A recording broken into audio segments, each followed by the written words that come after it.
보스턴 티 파티 1973년 17세기 후반 영국은 스페인을 물리치면서 해상무역을 거의 독점하였고 18세기 중엽에는 유럽 최강 프랑스와 전쟁을 벌여 승리한다.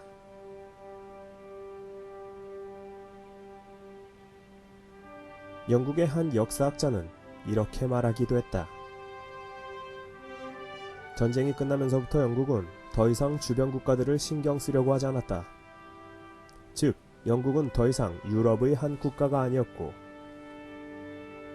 더 이상 독일, 프랑스, 러시아 같은 나라는 영국의 적수가 되지 못했던 것이다. 하지만 전쟁으로 영국의 국고는 바닥나 있었다.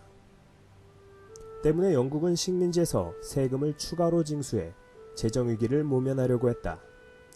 그러자 식민지인들은 당연히 곧 불만을 터뜨렸다. 쳇, 영국 의회에는 식민지 대표가 한 명도 없으면서 세금은 마구 걷어들이려고 하네?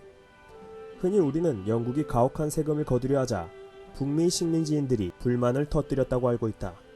하지만 실제로 그랬는가? 통화조례, 설탕조례, 인지조례, 가짓수 세율을 따지더라도 식민지인들의 세금은 본토의 2분의 1 정도였다. 여기에 영국은 식민지의 수입품마다 관세를 매기기로 했다. 마찬가지로 식민지인들은 불만을 터뜨렸다. 타운젠트, 오케이 알겠어. 관세 걷지 않을게. 다만 차 관세만 좀 걷자. 당시 영국은 중국과의 대무역에서 적자가 심각한 나머지 동인도 회사가 파산 위기를 겪고 있었기 때문에 차 조례만은 포기할 수 없었다.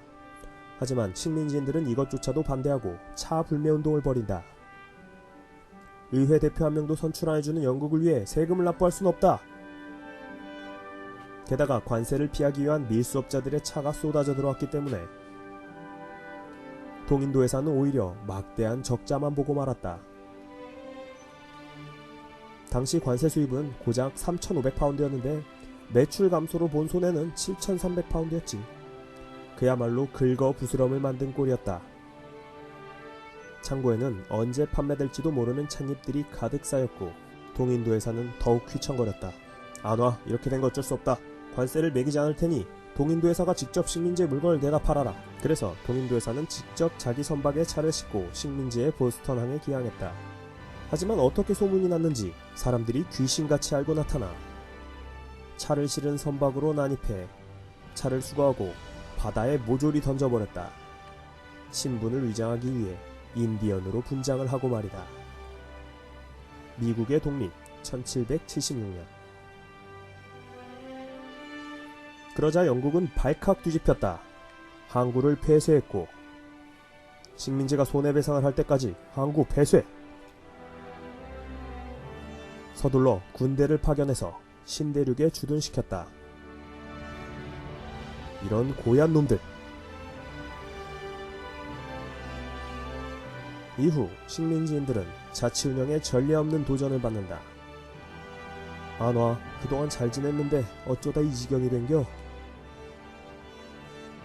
역사의 갈림길에서 식민지 사람들은 선택을 해야만 했다. 싸워서 독립하자.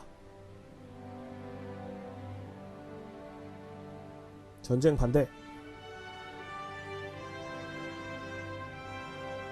에라, 난 몰라. 난 무관심. 의견이 팽팽히 맞섰다. 이럴 때 패트릭 헨리의 대중연설이 효과를 봤다. 자유가 아니면 죽음을 달라.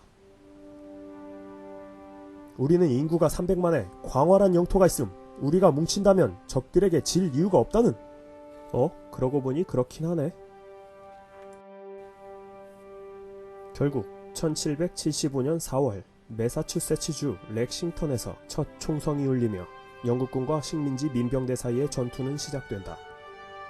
그러자 소식을 들은 프랑스는 영국과 앙숙이었기 때문에 적극적으로 독립군을 원조해줬고 스페인, 독일, 네덜란드 등 그동안 영국을 미워하던 유럽 각국의 지원이 빗발쳤다. 약오르지롱. 게다가 전쟁은 예기치 않게 장기화되면서 영국군은 점점 보급의 곤란함을 겪게 된다. 설상가상으로 천연두, 괴열병 등 질병이 창궐해 전투보다 질병으로 죽는 사람들이 많았다. 어서 지옥 같은 이곳에서 탈출했으면 좋겠어.